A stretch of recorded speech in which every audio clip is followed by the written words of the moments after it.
Bible की पुस्तक उत्पत्ति का 18वां अध्याय। अब्राहम मरमे के बांज वृक्षों के बीच कड़ी धूप के समय तंबू के द्वार पर बैठा हुआ था। तब यहोवा ने उसे दर्शन दिया। उसने आंख उठाकर दृष्टि की तो क्या देखा कि 3 पुरुष उसके सामने खड़े हैं।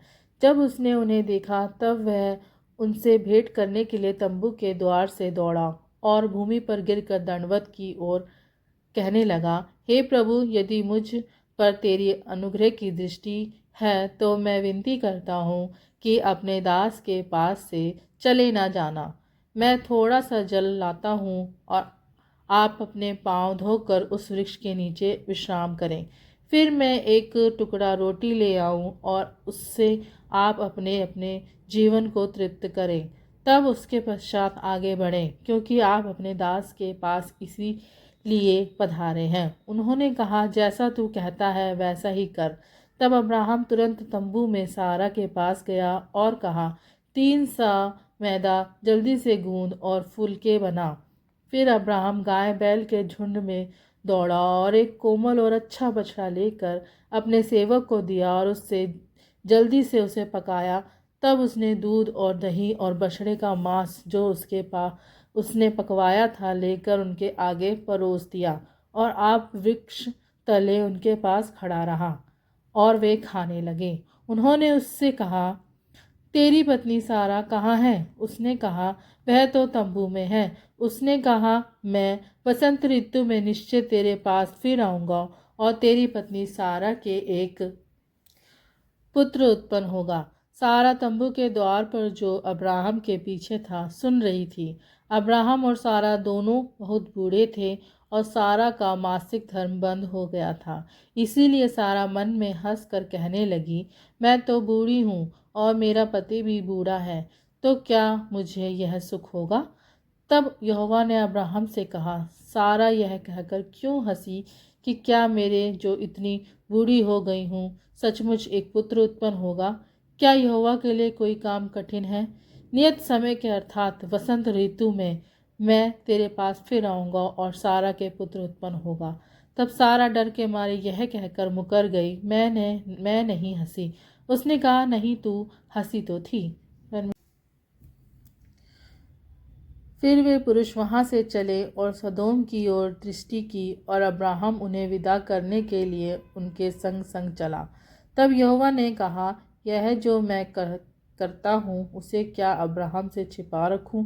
अब्राहम से तो निश्चय एक बड़ी और सामर्थी जाति उपजेगी और पृथ्वी की सारी जातियाँ उसके द्वारा आशीष पाएंगी, क्योंकि मैं जानता हूँ कि वह अपने पुत्रों और परिवार को जो उसके पीछे रह जाएंगे आज्ञा देगा कि वे यहोवा के मार्ग में अटल बने रहें और धर्म और न्याय करते रहें, ताकि जो कुछ यहोवा ने अब्राहम के विषय में कहा है उसे पूरा करे।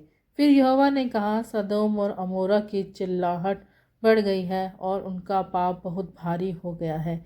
इसीलिए मैं उतर कर देखूंगा कि उनकी जैसी चिल्लाहट मेरे कान तक पहुंची है, उन्होंने ठीक वैसा ही काम किया है कि नहीं, और ना किया हो तो मैं उसे जान लूँगा।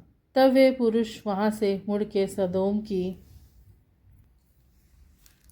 ओर जाने लगे, पर अब्राहम यहोवा के आगे खड़ा रह गया। तब अब्राहम उसके समीप जाकर कहने लगा, क्या तू सचमुच दुष्ट के संग धर्मी का भी नाश करेगा? कदाचित उस नगर में 50 धर्मी हों, तो क्या तू सचमुच उस स्थान को नष्ट करेगा और उन 50 धर्मियों के कारण जो उसमें हो ना छोड़ेगा? इस प्रकार का काम करना तुझसे दूर रहे कि तू दुष्ट के संग धर्मी को भी मार डाले और धर्मी और दुष्ट दोनों को एक ही दशा हो, वह तुझसे दूर रहे। क्या सारी पृथ्वी का न्याय ना करे? यहोवा ने कहा, यदि मुझे सदोम में 50 धर्मी मिले तो उनके कारण उस सारे स्थान को छोड़ूंगा। फिर अब्राहम ने कहा, हे प्रभु सुन, मैं तो मिट्टी और राख हूँ, तो भी मैंने इतनी ढिठाइयाँ की कि तुझसे बातें करूँ। कदाचित उन 50 धर्मियों में 5 घट जाएं, तो क्या तू 5 ही के घटने के कारण उस सारे नगर का नाश करेगा? उसने कहा, यदि मुझे उसमें 45 भी मिले तो भी उसका नाश ना करूँगा। फिर उसने उससे यह भी कहा, कदाचित वहाँ 40 मिले। उसने कहा, तो मैं 40 के कारण भी ऐसा ना करूँगा।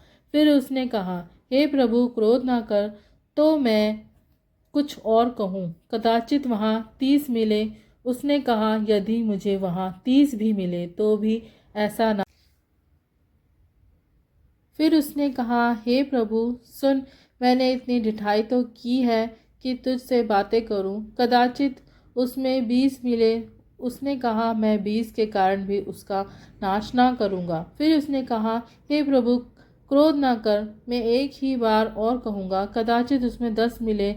उसने कहा, तो मैं 10 के कारण भी उसका नाश ना करूँगा।